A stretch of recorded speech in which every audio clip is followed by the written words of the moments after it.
Assalamualaikum warahmatullahi wabarakatuh. Perkenalkan, kami dari kelompok 4 ingin mempresentasikan mengenai tugas dari komunikasi antar pribadi, mengenai the world of words. Perkenalkan, nama saya Dominikus Julianus Olatukan, dan presentasi kali ini akan saya bersama dua orang rekan saya, yaitu Anastasia Liana Triastuti dan Phoebe Valencia. Kita akan langsung ke topik yang pertama, akan dibacakan oleh Anastasia Liana.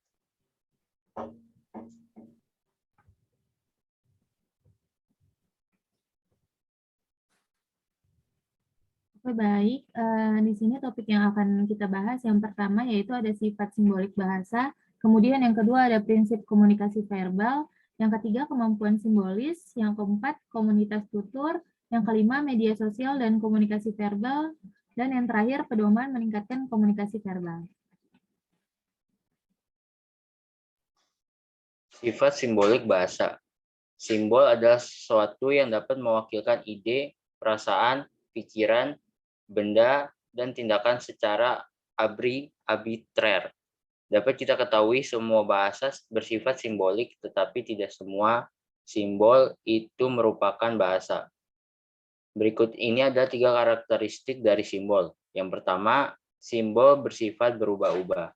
Simbol berubah-ubah karena apa yang kita maknai belum tentu sama dengan apa yang dimaknai orang lain. Yang kedua, simbol bersifat ambigu. Ambigu yang dimaksudkan di sini adalah bermakna lebih dari satu atau bermakna ganda. Dan simbol yang ketiga, simbol bersifat abstrak. Simbol merupakan sebuah objek yang berfungsi sebagai sarana untuk mempresentasikan sesuatu hal yang bersifat tidak nyata atau konkret.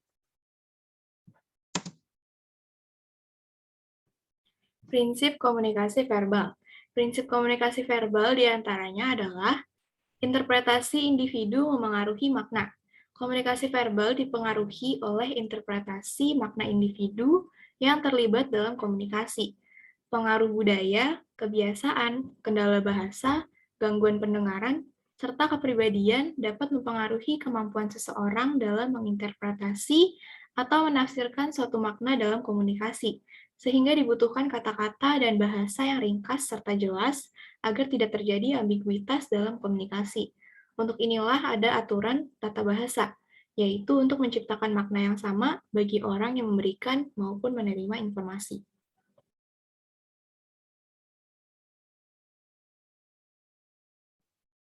Prinsip komunikasi verbal yang kedua yaitu komunikasi adalah aturan yang dipandu. Komunikasi dipandu oleh keberadaan tata bahasa dan penggunaan kata-kata harus disesuaikan dengan lawan bicara. Pemilihan kata-kata dan gaya bahasa disebut dengan pragmatik.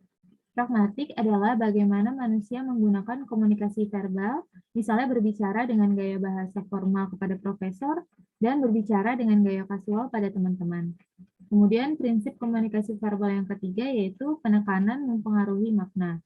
Dalam komunikasi verbal secara tulisan, penekanan dapat dilakukan dengan mengulangi ide pokok maupun memberikan tanda baca.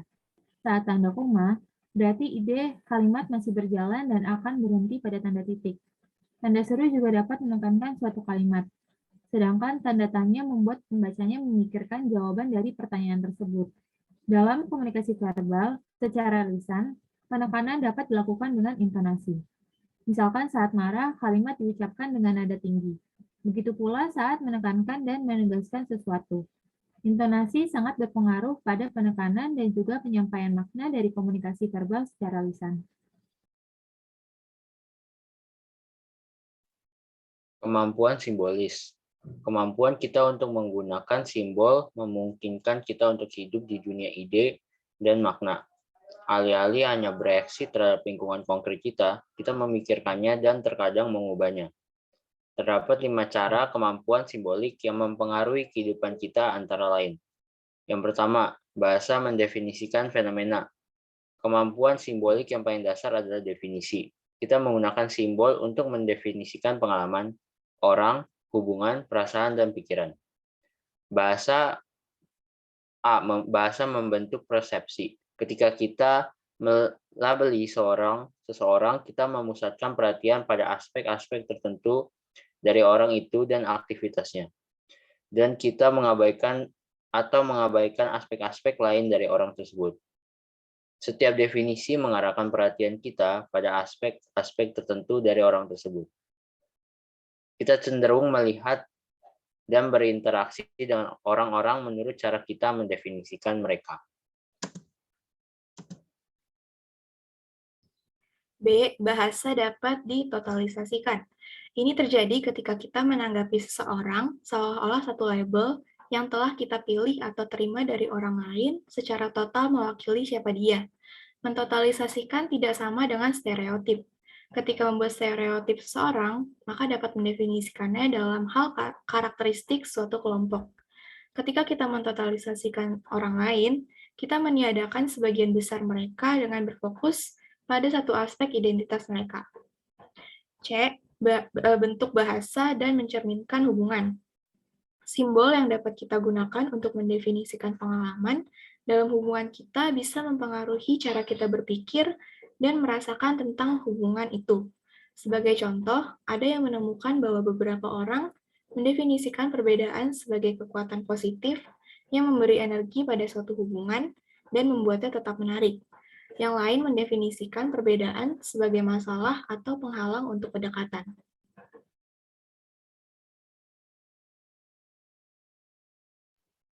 Yang kedua, bahasa mengevaluasi. Bahasa tidak netral atau objektif.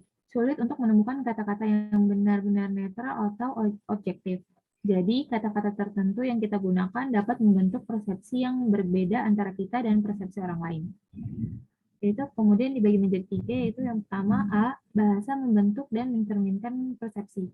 Kita cenderung menggambarkan orang yang kita sukai dengan bahasa yang menonjolkan kualitas baik mereka dan meremehkan kekurangan mereka. Kebalikannya berlaku untuk deskripsi kita tentang orang yang tidak kita sukai. Kemudian yang B, bahasa mampu untuk dimuat. Bahasa yang dimuat mengacu pada kata-kata yang sangat miring persepsi dan dengan demikian makna. Istilah-istilah seperti geezer dan old fogey membuat kita cenderung memandang orang yang lebih tua dengan hina atau kasihan. Alternatif seperti warga senior dan orang yang lebih tua mencerminkan sikap yang lebih hormat. C. Bahasa dapat merendahkan orang lain. Bahasa dapat digunakan untuk merendahkan orang lain. Salah satu bentuk bahasa yang merendahkan adalah ujaran kebencian, yaitu bahasa yang secara radikal merendahkan martabat anggota kelompok tertentu. Ini menyiratkan bahwa kita masing-masing memiliki tanggung jawab etis untuk mengenali dampak bahasa dan untuk menjaga diri kita sendiri agar tidak terlibat dalam ucapan yang tidak beradab serta menolak untuk menoleransinya dengan orang lain. Yang ketiga, bahasa mengatur persepsi. Bahasa memungkinkan pemikiran abstrak. Kualitas organisasi bahasa juga memungkinkan kita untuk memikirkan konsep-konsep abstrak seperti keadilan, integritas, dan kehidupan keluarga yang sehat. Karena kita berpikir secara abstrak, kita tidak harus mempertimbangkan setiap fenomena tertentu secara individual. Sebaliknya, kita bisa berpikir secara luas.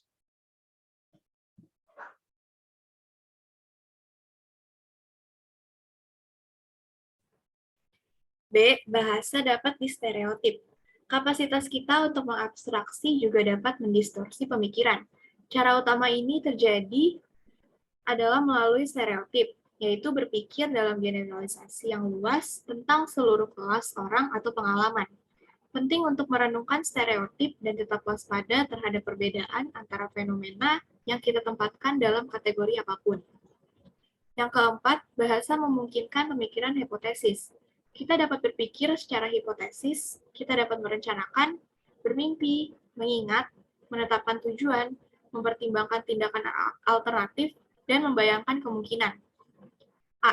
Kita dapat berpikir melampaui situasi konkret dan langsung. Pemikiran hipotesis dimungkinkan karena kita menggunakan simbol. Ketika kita melambangkan, kita menamai ide-ide dan dapat menyimpannya dalam pikiran kita dan merenungkannya. Kita dapat merenungkan hal-hal yang saat ini tidak memiliki keberadaan nyata dan kita dapat mengingat diri kita sendiri di masa lalu dan memproyeksikan diri kita ke masa depan. Kemudian B, kita hidup dalam 3 dimensi waktu. Pemikiran hipotesis juga memungkinkan kita untuk hidup lebih dari sekedar saat ini. Kita menanamkan kehidupan kita saat ini dengan pengetahuan tentang sejarah dan rencana kita untuk masa depan kita. Kemudian yang C, kami dapat mendorong pertumbuhan pribadi. Berpikir secara hipotesis membantu kita tumbuh secara pribadi. Kita perlu menerima diri kita sendiri dalam proses sebagai landasan untuk bergerak maju. Ini mengharuskan Anda untuk mengingat siapa diri Anda sebelumnya, untuk menghargai kemajuan yang telah Anda buat, dan untuk menjaga citra ideal dari orang yang Anda inginkan untuk mendorong perbaikan diri yang berkelanjutan. Yang kelima, bahasa memungkinkan refleksi diri. Sama seperti kita menggunakan bahasa untuk merefleksikan apa yang terjadi di luar diri kita. Kita juga menggunakannya untuk merefleksikan diri kita sendiri. A. Dapat memantau komunikasi yang kita miliki. Refleksi diri juga memberdayakan kita untuk memantau diri kita sendiri. Refleksi diri memungkinkan kita untuk memantau komunikasi kita dan menyesuaikannya agar efektif. Yang B. Dapat mengelola citra yang kita miliki. Kita merefleksikan diri kita dari sudut pandang orang lain. Kita mampu menyesuaikan komunikasi kita sehingga kita terlihat positif di mata mereka dengan menggunakan simbol untuk mendefinisikan, mengklasifikasikan, dan mengevaluasi pengalaman, untuk berpikir positif, dan untuk merefleksi diri.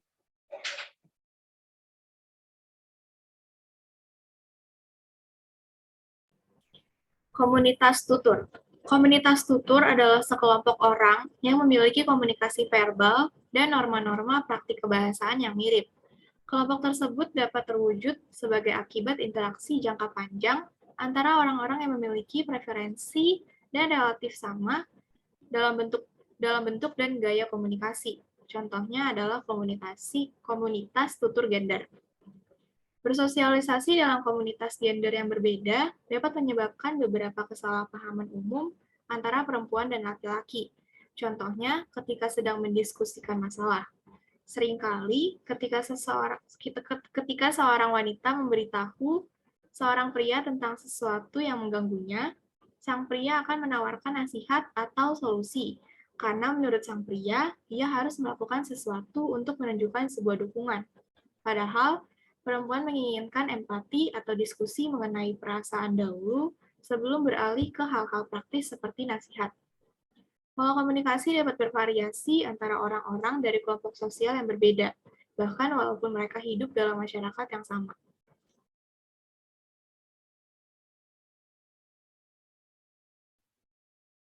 Media sosial dan komunikasi verbal. Apakah yang telah kita pelajari tentang komunikasi verbal berlaku untuk interaksi online dan digital? Salah satu cara yang paling jelas adalah dengan menciptakan kata-kata baru untuk menggambarkan pengalaman dan cara komunikasi yang unik untuk media sosial. Beberapa kata yang kita temukan merupakan variasi dari kata dan frasa yang sudah ada, seperti daftar teman, pesan instan, netiquette, cyberbullying, chatroom. Kata lain yang sepenuhnya baru diciptakan untuk menggambarkan apa yang terjadi di dunia maya. Misalnya blog, yang awalnya web blog, mengacu pada jurnal online. Tweeting mengacu pada pesan yang sangat singkat. 15 tahun yang lalu, tidak satupun dari kata-kata ini ada atau digunakan seperti sekarang. Cara kedua adalah dengan aturan yang telah kita diskusikan. Aturan regulatif apa yang telah berkembang untuk mengatur kapan, di mana, dan dengan siapa berkomunikasi secara online dan digital dengan tepat.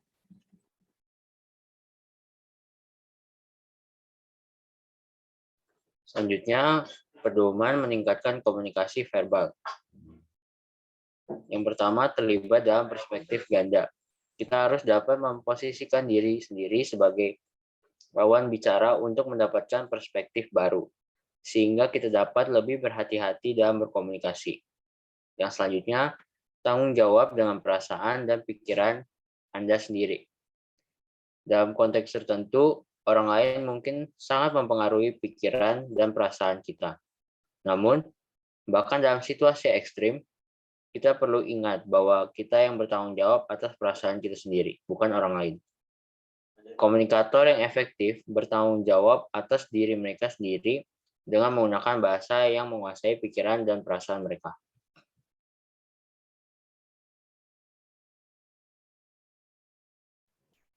Yang ketiga, hormati apa yang orang lain katakan tentang perasaan dan pikiran mereka.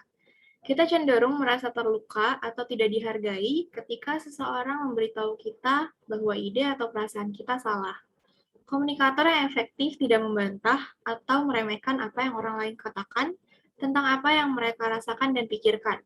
Bahkan, jika kita tidak merasakan atau berpikir dengan cara yang sama, kita masih dapat menghormati orang lain sebagai ahli dalam pikiran dan emosinya sendiri. Yang keempat, berusaha untuk memberikan kejelasan dalam komunikasi. Simbol bersifat arbitrer, abstrak, dan ambigu. Karenanya, potensi kesalahpahaman pasti selalu ada. Meskipun kita tidak dapat sepenuhnya menghilangkan kesalahpahaman, kita dapat meminimalisir hal tersebut, yaitu dengan cara menyadari tingkat abstraksi, menggunakan bahasa yang memenuhi syarat, dan pengindeksan.